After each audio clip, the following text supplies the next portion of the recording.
Moana Jackson, Ngāti Kahungunu, Rongomai Wahine, Ngāti Porou. He has done so much work for us with regard to the treaty. He has focused his life on sovereignty issues and Indigenous rights, and he is known not only throughout the land, but throughout the world. He continues the work of his late and much lamented brother, Sydney. He lives the legacy of Ngā Tamatoa. And yet he does all that within the context of scholarly achievement.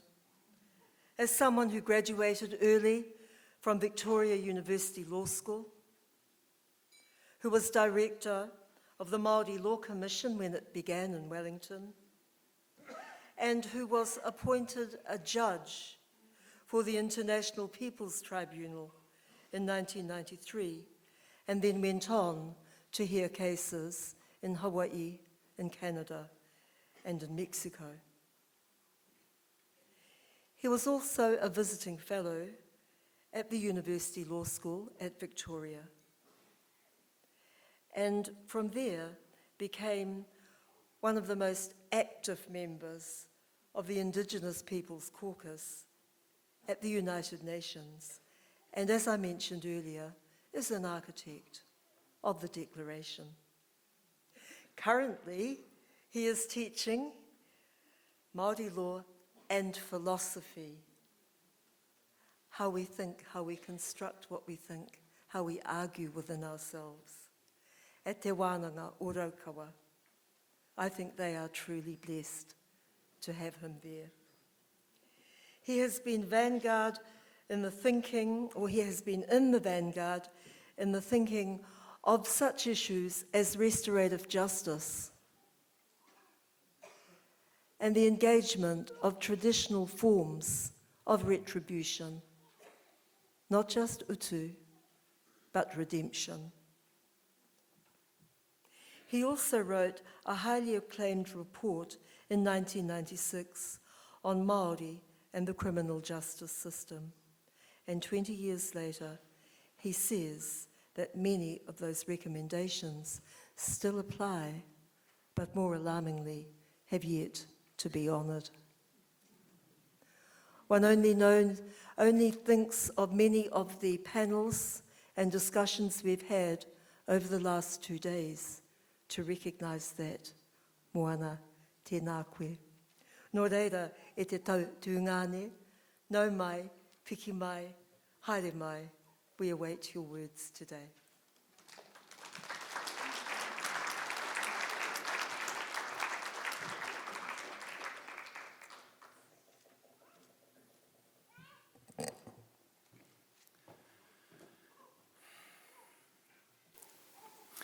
Tēnā koutou.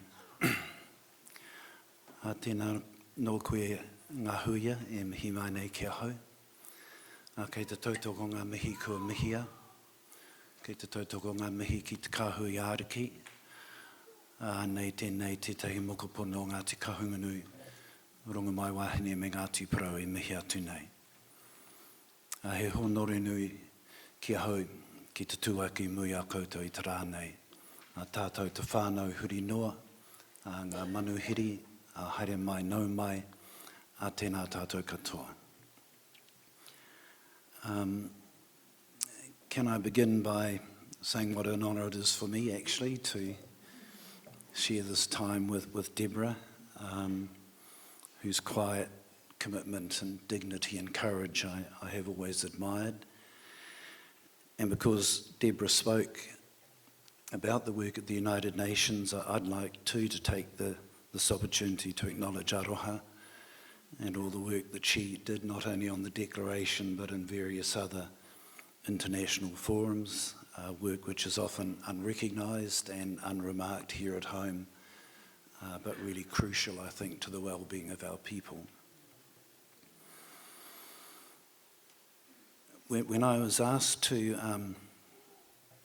speak today, I talked with Deborah about what she was going to talk about, and decided that I'd actually go somewhere quite different.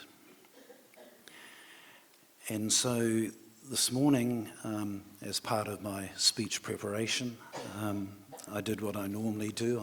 I went for a walk in the dark along the river, and it was beautiful. It was a calm night. The river was flowing softly along its course, and I was trying to put all the jumbled thoughts in my head into some sort of order. And then I saw moving across the water of the river this bright, shimmering purple light. And then it disappeared for a while, and then it reappeared as a soft lavender light. And I thought, oh, he tohu. Perhaps it's my kahungunu tupuna whaia mahinarangi coming to tell me it would be all right. Perhaps it was a taniwha. Alas, when I walked a little further and saw a gap in the trees, and was neither a taniwha nor my tupuna, it was flashing neon lights on the bridge across the river. But I nevertheless continued my walk as I tried to figure out what I'd like to share with you today. And the first thing I wanted to say was how thrilled and excited I've been just being here with you all, to read the program, to see the exciting, often challenging, often sad, often defiant work that you're all doing. And when I saw the program and attended some of the sessions, I had a thought from a man called Elsden Best pop into my head, who was one of the great redefiners of who we are. And in one of his early works about us, he actually said, uncivilized folk such as our Māori are not bound to do much thinking or to indulge purposefully in metaphysics. Well, I thought that was a stupid, foolish comment to make 100 years ago. If he had been here in these last 2 days, it would have been simply stupid. But sadly, the images that he created and others of those that Iri Hapiti Ramsden used to call ethnographic trappers created about us still dominate in many of the images others have of us as a people, and sadly the images that some of us have of ourselves. But I was also reminded as I wandered around the hui of something that Linda Smith said at the first Keitua o Te Pai conference a couple of years ago when she was describing kaupapa Māori research. She says it is more than a paradigm and less than a paradigm. It is more than a methodology and less than a methodology. It is much more fluid than that. And it's that notion of fluidity that I'd like to talk about. Because it is in that fluidity, it is in that sense of something more, something less, that I think the greatest strength of kaupapa Māori research lies. Because it enables us to explore, to whai whakaaro, to follow the thought. My mother's father, who thought kahungunu was the only iwi, and some people may not have a problem with that, others may have real problems with it. And some of my fondest memories of him was when he'd wake me in the morning and say, "Boy, I've talked to your mother, you don't have to go to school today, you can come with me." And we'd rush out and we'd go into a hui or a land court meeting or something. And sometimes he would just take me for a walk across our land to listen to what I've since called the stories in the land. And I remember one particular day we climbed some fences in what is now a Pākehā farmer's land. and sat looking across the paddocks at our mountain kahuranaki. And we sat on the ground and he talked about stories in the land, and every now and again he would stop and he would say, "Look at the maunga." And I'd look at the mountain and, "Oh yeah, it's still there." And then he'd talk some more and then he'd say, "Look at the mountain." And I'd look again, it was still there. And after about 4 or 5 times of being told to look at the mountain, I realised that it was still there, but it was actually different. That as the early morning sun rose, as the sun moved across the sky, as clouds moved across the sun, then the shape and the appearance of the mountain changed. That I wasn't actually looking at the same thing. It was the same mountain, but it was the centre of a process of change. And when we finally left late in the afternoon and the sun was starting to set behind the mountain, and he said, "Look at it again," then it was quite different. And he would make me do things like that, then make me work out why he told me to do that. And the only thing I could figure out was that there is a certain immutability about change. That change can be profound, or change can be as fleeting as a cloud shadow moving across the mountain.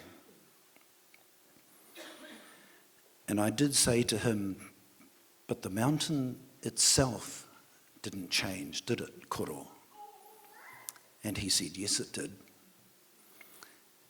The mountain is always changing, but often the changes are so small you will not see them." Many years later, just last Christmas actually, I took my grandson to our maunga and found myself doing what my koro had done for me. And every now and again I'd say, "Look at the mountain." And because he's growing up in the 21st century, the first time I said, "Look at the mountain, boy," he got out his cell phone and took a picture. And then sometime later, look at the mountain again, boy," and he took another picture. And at the end of the day, I too tried to leave it to him to work out what I was trying to do. And he was much quicker on the uptake than I was as a child. And he talked about change, and I said, "Well, why did you take the pictures?" And he said something that I thought was really neat. He said, "I wanted to capture the change. I wanted to capture the change." So I'd like to take those two ideas, the idea of the immutability of change and the idea of capturing change, as 2 other hooks on which to hang a philosophy of ethics.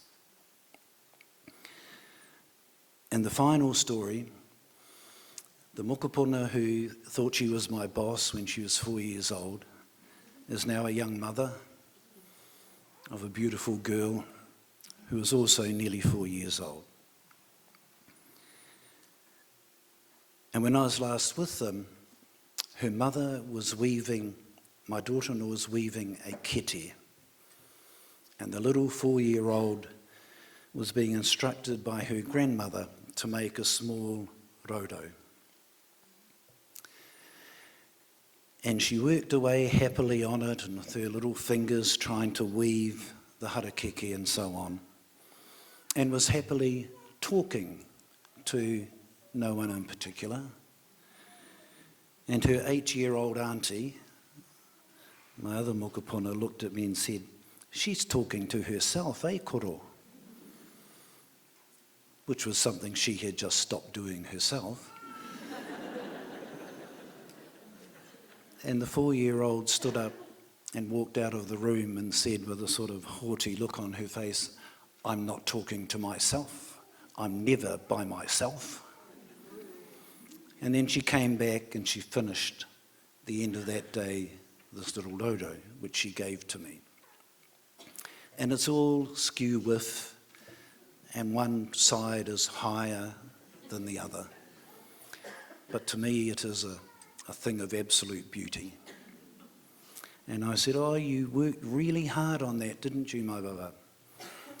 And she said, "It took a long time to think it right, eh, koro?" It took a long time to think it right. And I'd like to take those two ideas of time and thinking it right as the final hooks upon which to hang this tentative philosophy of ethics. And I offer it just as something that you might like to think about, not as a definitive or programmatic list of definitive ethics, but rather as something which I think, as Māori and indeed as Indigenous peoples, we might like to bear in mind whenever we begin to question others and the lives which others lead. And so I've come up with a number of ethics, some of which reflect the stories I've told you and others of which are related to them. And like the weaving of my mokopuna, they are all interlapping and in fact overlapping. The first is what I call the ethic of prior thought. That is, that if we are to research, if we are to make sense of who we are or what is happening to us, then we must be able to and must have confidence to reach back to the prior thought that has been left for us by our old people. Because all Indigenous peoples, in spite of what Elston Best said, have a proud and noble intellectual tradition, have given voice to understandings of the world, understandings of relationships, which are rich in meaning and poetry, and which should be the papa or the foundation, should be, if you like, the literature review of any research that we do. That to look at where we are now without acknowledging or trying to discover that prior thought, without that ethic in mind, then I don't think we can actually properly protect and nurture the whole idea of kaupapa Māori research. The second ethic that I've come up with, I simply call the ethic of moral or right choice, which might seem a repetitious statement.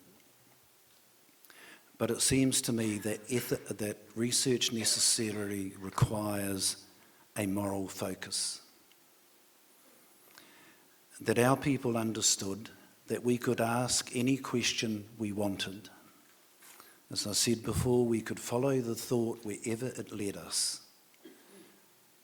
But before we did that, we had to ask, will this be right? Will this be tika? Will this be moral? And that those judgments then should actually underpin the decision we make first about doing the research, and secondly, if we do it, the way in which we do it. Because when you research a subject, no matter what theory you use, theory does not exist in isolation from people. Ideas do not exist in isolation from the lives of those you are researching. And so the possible human consequences require, in my view, an ethic of moral or right choice. The third ethic that I've come up with is related to part of the kaupapa of this conference, and I call it the ethic of imagination. The part of the joy of any intellectual tradition is identifying the flights of imagination that led from observation of a phenomenon to the description of that phenomena.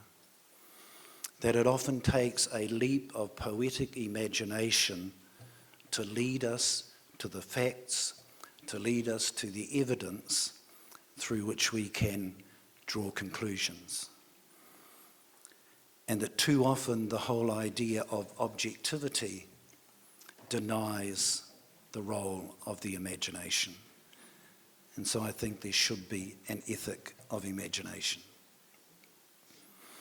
Fourthly, I think there should be an ethic of change.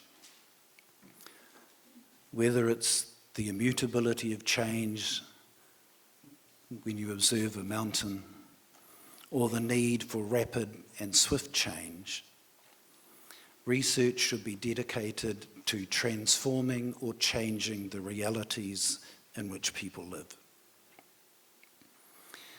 That a static piece of research which does not seek change, which does not seek to improve the lives of our people, then fails, in my view, its ethical test. The fifth ethic that I've come up with, I call the ethic of time. We often joke about the notion of Māori time. It has become a negative, so that Māori time talks about being late.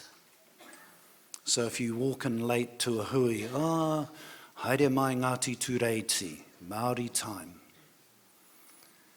But that is actually a Pākehā gloss on the whole construct of Māori time.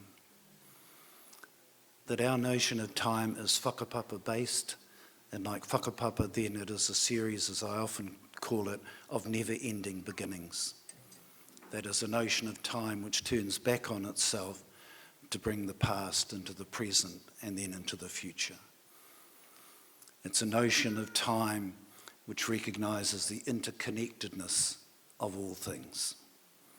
And if we have an ethic of time that guides us in our research, then I think it will also teach us that we don't need to jump in to a piece of research simply because someone else says it is important, or simply because someone says if you don't do it now you will miss the waka, or if somebody says you've got to be at the table and do it now.